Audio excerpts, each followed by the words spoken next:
तुम्हाला नेमलेली जी दुसरी कादंबरी आहे त्या कादंबरीचा विचार आज आपण करू. तुम्हाला रंगनाथ पठारे यांची दिवे गेलेले दिवस ही दुसरी कादंबरी नेमलेली आहे. या कादंबरीचा विचार करताना आपल्याला काही गोष्टी समजून घ्यायच्या आहेत. रंगनाथ पठारे यांची ही पहिलीच कादंबरी. आता थँक यू मिस्टर ग्लाड ही कादंबरी तुम्ही अभ्यासली, त्याविषयीचे काही लेक्चर्स झाले, काही तुम्ही कादंबरी तुम्हाला शक्य झाल्यास तुम्ही ती वाचली असेल. तर या कादंबरीला एक कथासूत्र आहे आणि वेगवेगळ्या नाट्यमय घटनांनी ही कादंबरी आपल्यापुढे येते. पात्र हे त्यातील एक महत्त्वाचं बलस्थान आहे हे आपल्याला लक्षात येतं. दिवे गेलेले दिवस या कादंबरीचे मात्र काहीसे वेगळे आहे.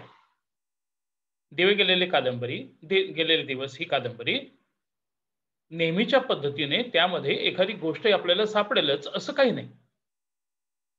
तर या कादंबरीच्या वाचनामध्ये कथानकाची जी रचना आपल्या पुढे स्पष्ट होते ती या कादंबरीच्या दृष्टिकोनातून महत्त्वाची आहे. आता तरी देखील आपण या कादंबरीची जी केंद्रवर्ती गोष्ट आहे, रूढार्थाने ती गोष्ट नाही, म्हणजे रूढार्थाने असलेल्या गोष्टीमध्ये कुठेतरी एक सुरुवात असते, कुठेतरी एक शेवट असतो, त्याचा मध्य असतो. त्या पद्धतीचा सुरुवात अथवा शेवट या कादंबरीला नाही. मग या कादंबरी करता आपल्याला एक वेगळा विचार करावा लागतो. तो वेगळा विचार कुठला? तर या कादंबरीचं काही एक सूत्र आहे. इथे आपल्याला कादंबरीच्या आशय सूत्र आहे असा विचार आपल्याला करावा लागतो. आता या कादंबरीचं आशय सूत्र काय? तर या कादंबरीमध्ये त्याचा निवेदक हा प्रथम पुरुषी निवेदक आहे. हा प्रथम पुरुषी निवेदक प्राध्यापक आहे. एका विशिष्ट अशा गावी, त्या गावाचं नाव स्पष्टपणाने येत नाही, त्या गावी एका महाविद्यालयात हा प्राध्यापक म्हणून आहे. कादंबरीला सुरुवात होते त्यावेळेला त्याला अचानक फोन येतो. तो फोन निनावी असतो. या निनावी फोनमध्ये त्याला फक्त इतकंच म्हटलं जातं की आमचं तुमच्याकडे लक्ष आहे. हा लेखक असलेला, निवेदक असलेला हा प्राध्यापक घाबरतो.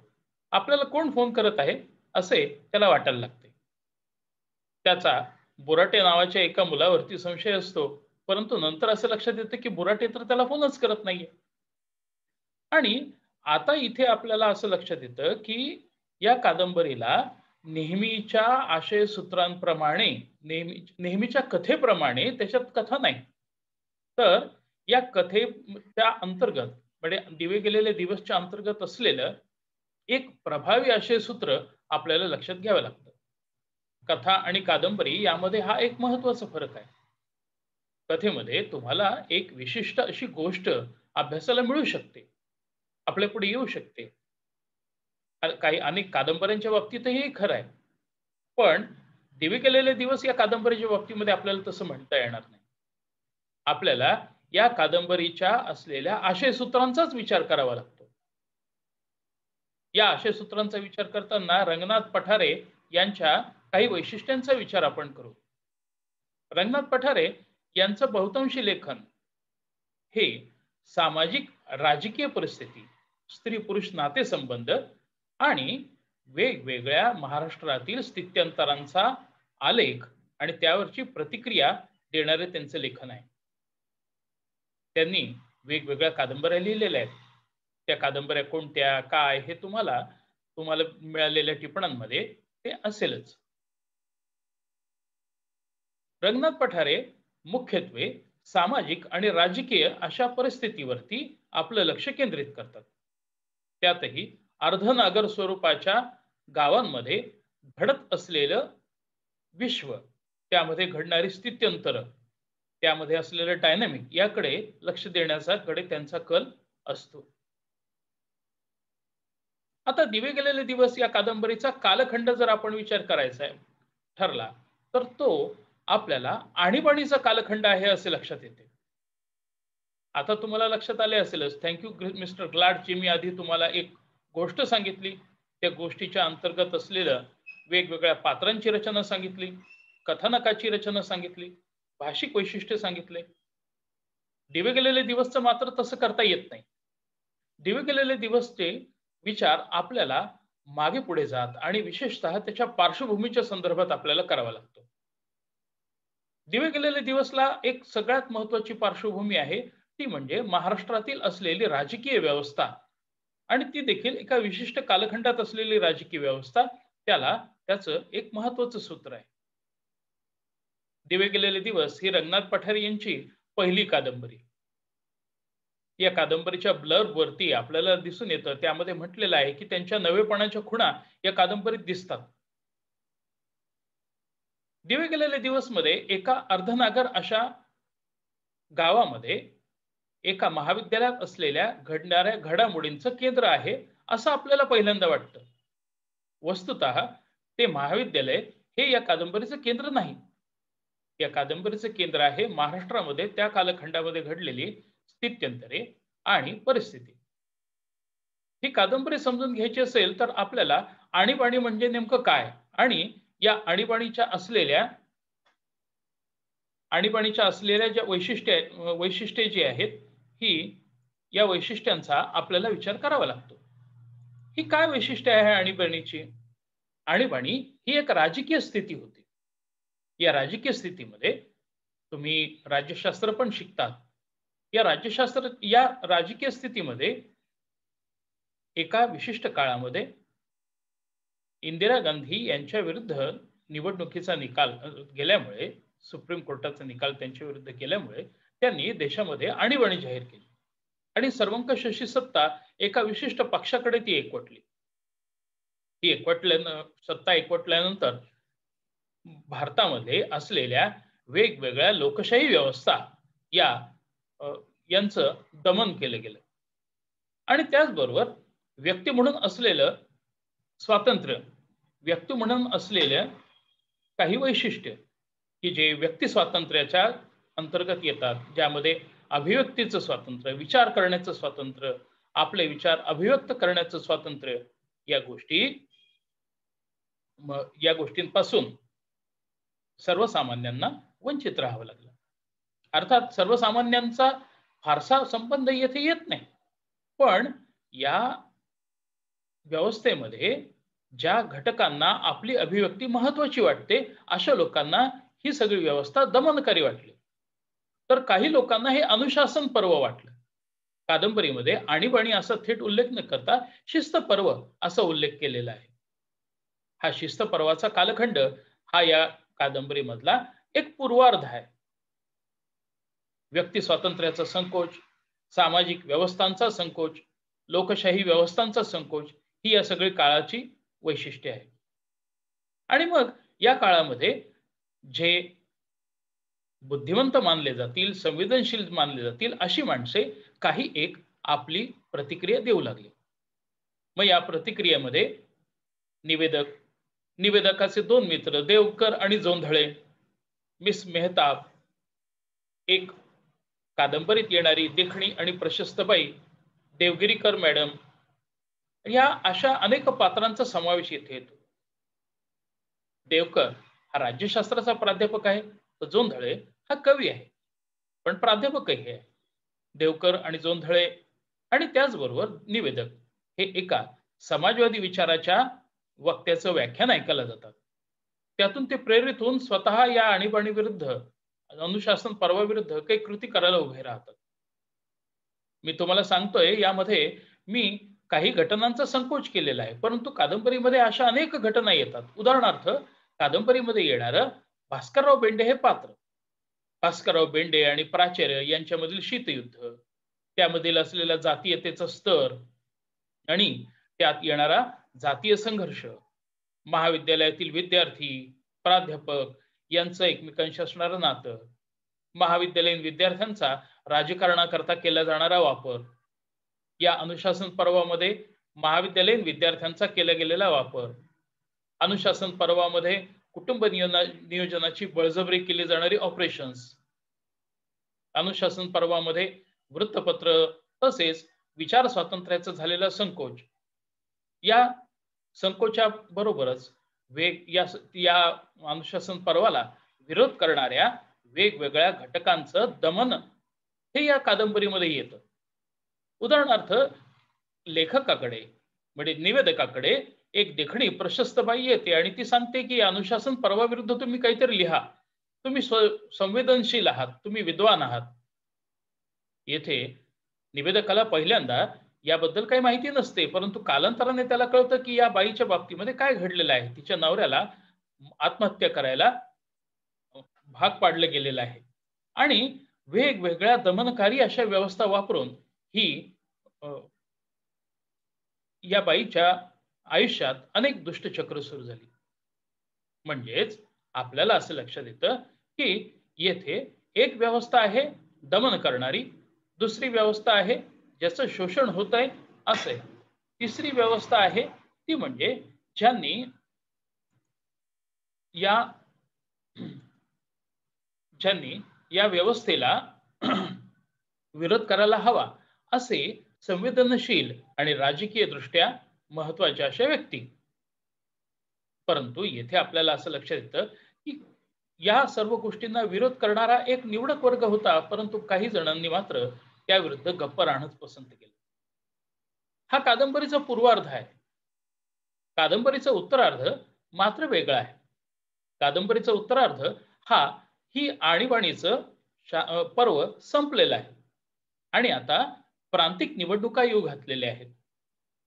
प्रांतिक निवडणुका आणि देश पातळीवरील निवडणुका तुम्हाला माहिती आहे. म्हणजे केंद्र सरकार आणि राज्य सरकार. आणीबाणी उठल्यानंतर आणीबाणीचा समाप्ती झाल्यानंतर देशामध्ये जनता पक्षाचं सरकार आलं. आज तुम्हाला भारतीय जनता पक्ष आणि इतर समाजवादी पक्ष जे दिसतात त्या सगळ्यांचं मिळून एक एकत्रितरित्या असे एक आघाडी होती. काँग्रेस आणि त्याच्या विरुद्ध असलेली ही आघाडी. त्यावेळची असलेली महाराष्ट्रातील स्थिती अशी होती की देश पातळीवर जनता पक्षाचं सरकार होतं, तर प्रांतिक पातळीवरती मात्र काँग्रेसचं सरकार होतं. आणि या नंतर लगेचच प्रांतिक पातळीवरच्या निवडणूक आल्यामुळे प्रांतिक पातळीवरती असलेली लढाई ही अस्तित्वाची लढाई व्हायला लागली. कादंबरीच्या उत्तरार्धामध्ये निवडणुकीचा सगळा माहोल, निवडणुकीच्या माहोलामध्ये एकमेकांशी खेळले गेलेले राजकारणाचे डाव, वेगवेगळ्या पात्रांमध्ये वेगवेगळ्या राजकीय व्यक्तींमध्ये असलेल्या कुरघोडी, वेगवेगळं पक्षीय राजकारण, या पक्षीय राजकारणामध्ये या पक्षांचे एकमेकांशी असलेले नातं, त्यांचं असलेलं स्वरूप, महाराष्ट्रातील राजकारणामध्ये असलेला जातीचा समावेश, जात या व्यवस्थेचा असलेलं वैशिष्ट्य, पैसा आणि जातीयता या जाती व्यवस्था या दोन्हीचा वापर करून त्याला काही प्रमाणात धर्माची जोड मिळून हे राजकारण कसं खेळलं जातं हे उत्तरार्धामध्ये येतं. राजकीय व्यवस्था, राजकारण हे तत्वाचा काही आधार जरी असला तरी सत्ता हे त्याचं एक महत्वाचं केंद्र असतं. राजकारणाचा आधारच मुळात सत्ता मिळवणं हे असतं. आणि मग या सत्ता मिळवण्याच्या खेळामध्ये काय काय घडतं याचा सगळं तपशील कादंबरीच्या उत्तरार्धामध्ये येतो. कादंबरीच्या उत्तरार्धात आलेला हा जो तपशील आहे, हा तपशील आपल्याला वेगवेगळ्या भाषिक शैलीमध्ये बघायला मिळतो. आता या कादंबरीच्या उत्तरार्धामध्ये घडलेल्या काही घटनांचा आपण थोडक्यात उल्लेख करू. कादंबरीच्या उत्तरार्धामध्ये भास्करराव बेंडे की जे अगोदर काँग्रेस पक्षात होते, त्यांनी पक्ष बदललेला आहे आणि त्यांच्या विरोधात आता उभे जे आहेत ते बाबासाहेब राजळे.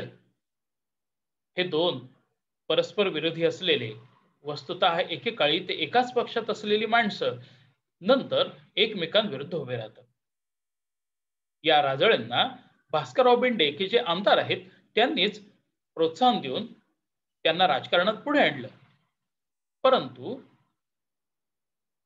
सत्तेकरिता पूर्वीचे हितसंबंध हे फार महत्वाचे ठरत नाही. सत्तेच्या खेळामध्ये जो सत्ता मिळवतो तोच टिकतो. डावपेचामध्ये दुसऱ्याला जो हरवतो आणि सत्ता ताब्यात घेतो तोच टिकतो. येथे राजळे आणि भास्करराव बेंडे यांच्यामध्ये एक चुरस आपल्याला बघायला मिळते. आणि मग यामध्ये येणारे वेगवेगळे गावामधील जातीगट, धर्मगट यांचाही उल्लेख कादंबरीमध्ये येतो.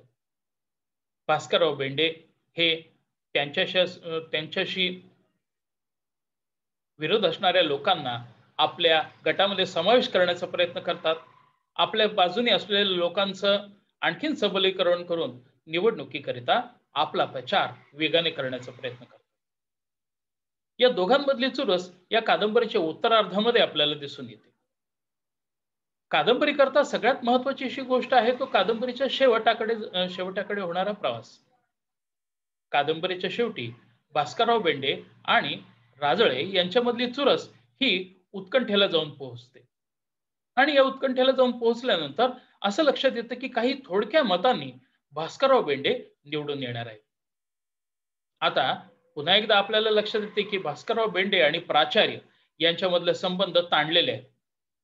प्राचार्य हे ब्राह्मण आहेत आणि ते भास्कररावांचं ऐकत नाहीत म्हणून भास्कररावांचा प्राचार्यांना विरोध आहे. आणि भास्करराव जर पुन्हा निवडून आले तर आपल्या अस्तित्वाला, आपल्या सत्तास्थानाला धक्का पोहोचेल असे प्राचार्यांना वाटतं. लक्षात घ्या, प्राचार्यांचं कुठेही आडनाव, नाव या कादंबरीत आलं नाही, नुसतं प्राचार्य असं आहे. देवकर, जोंधळे यांची नावं नाही, नुसतं देवकर, जोंधळे आहे. निवेदकाचं तर नावच त्या कादंबरीमध्ये आलेलं नाही. म्हणजे निवेदक मी या अर्थाने सर्वसाक्षी स्वरूपाचा हा विचार करतो. याचा विचार आपण नंतर करणारच आहोत. तर भास्करराव बेंडे आणि प्राचार्य यांच्यामध्ये असलेल्या चढाओढीचा, यांच्यामध्ये असलेल्या ताणलेल्या संबंधांचा, सत्ता संघर्षाचा वेळेला कुंपणावरती असलेले प्राचार्य, या सगळ्यापासून दूर असलेल्या प्राचार्यांना काही एक निर्णय घ्यायचा आहे. त्यांचे मत आणि त्यांना मानणाऱ्या लोकांचे जे मत आहे ते मत कुणाच्या पारड्यात टाकायचे याबाबतचा तो निर्णय आहे.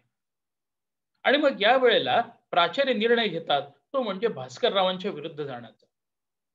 प्राचार्य गावामधील प्रतिष्ठित व्यापारी रतनलाल, की ज्या रतनलालांना भास्करराव बेंडे यांनी दुखावलेले आहे, सत्तेच्या संघर्षामध्ये, अस्तित्वाच्या लढाईमध्ये भास्कररावांच्या बरोबर जे येतील ते त्यांच्याकरता महत्वाचे. त्यांना विरोध करणारी जी माणसं आहेत त्यांना बघून घेऊ यासारखी धमकी ते सुद्धा ते द्यायला कमी करत नाही. सत्तेचा हा हे टोक हे एक प्रकारे उन्मत्तपणाचे टोक आहे. आणि मग अशा वेळेला जे संवेदनशील माणसं असतात, निर्णय प्रक्रियेमध्ये जी महत्वाची माणसे असतात, त्यांनी काही एक भूमिका घेणं महत्वाचं ठरतं. इथे प्राचार्य एक भूमिका घेतात आणि रतनलालांच्या माध्यमातून, रतनलालच्या कडे असलेल्या मतांच्या माध्यमातून भास्करराव बेंडेचा अगदी थोडक्या मताने ते पराभव घडवून आणतात. येथे राजकीय चढाओढीची कहाणी तर संपते, पण कादंबरीच्या शेवटी असलेल्या काव्यमय एका प्रसंगामध्ये निवेदक असं सांगतो की या सगळ्यामध्ये सामान्य माणूस कुठे आहे. सामान्य माणसाच्या दृष्टिकोनातून अनुशासन पर्व म्हणजे आणीबाणी, शिस्त पर्व, आले काय गेले काय फारसा फरक पडत नाही. सत्तेच्या संघर्षामध्ये सामान्य माणसाचे स्थान हे फक्त काही एक मतदान करण्यापुरते मर्यादित आहे. आणि या मतांच्या लढाईमध्ये त्याला फक्त एक मोहरा म्हणून वापरलं जातं. समाजामधले जे वेगवेगळे प्रश्न आहेत त्या वेगवेगळ्या प्रश्नांमध्ये त्याची भूमिका ही नगण्य असते. लोकशाही व्यवस्था जरी आपण महत्वाची म्हटली तर या लोकशाही व्यवस्थेमध्ये मत देणारा हा केवळ निमित्त मात्र ठरतो. आणि हा निमित्त मात्र ठरलेल्या या काळाचं मतदानाच्या व्यवस्थेमध्ये महत्वाचा असला तरी देखील दुर्लक्षित राहिलेला आणि कायम गृहीत धरलेला हा मतदार वर्ग आणि सामान्य माणूस हा छोट्या छोट्या लढायांमध्ये, जातीपातीच्या संघर्षामध्ये, आर्थिक हितसंबंधांमुळे जातीच्या हितसंबंधांमध्ये कसा अडकलेला आहे याचे काव्यमय विवेचन कादंबरीच्या शेवटी केले जाते. कादंबरीचे आशयसूत्र म्हणावे, मुख्य आशयसूत्र म्हणावे तर हेच. कादंबरीचे मुख्य आशयसूत्र आपल्याला असे म्हणता येते की या कादंबरीमध्ये दिवे गेलेले दिवस म्हणजे संवेदनशीलता, विचार स्वातंत्र्य, लोकशाही व्यवस्था, मूल्य व्यवस्था, नातेसंबंध यांचा ऱ्हास झालेला हा कालखंड जो आहे आणि अशा वेळेला अंधार पडलेल्या या स्थितीमध्ये कोणतंच ध्येय, कोणताच प्रकाश समोर दिसत नसताना असलेला हा जो कालखंड आहे, तो कालखंड म्हणजे दिवे गेलेला कालखंड होय, असे रूपकात्मकरित्या कादंबरीमध्ये सांगितले जाते. हा झाला कादंबरीच्या मुख्य आशयसूत्राचा विचार.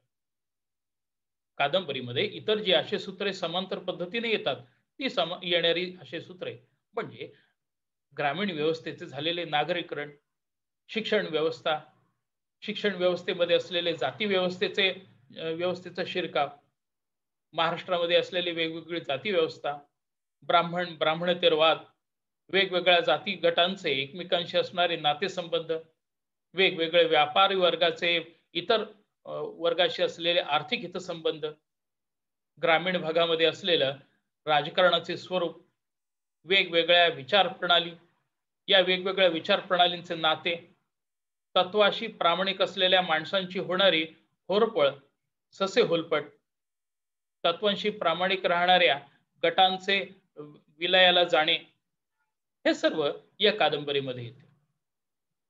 आता या कादंबरीमध्ये महत्वाची पात्रे कोणती? तर या कादंबरीमध्ये महत्वाची पात्रे आहे निवेदक.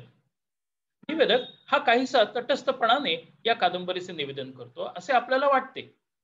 परंतु त्याने केलेली काही भाष्ये, विशेषतः कादंबरीच्या उत्तरार्धामध्ये केलेली त्यांनी भाष्ये, कादंबरीच्या मध्ये वेगवेगळ्या प्रसंगांच्या माध्यमातून त्याने केलेली भाष्ये, ही त्याचा असलेला स्वर जाणून देणारी आहे.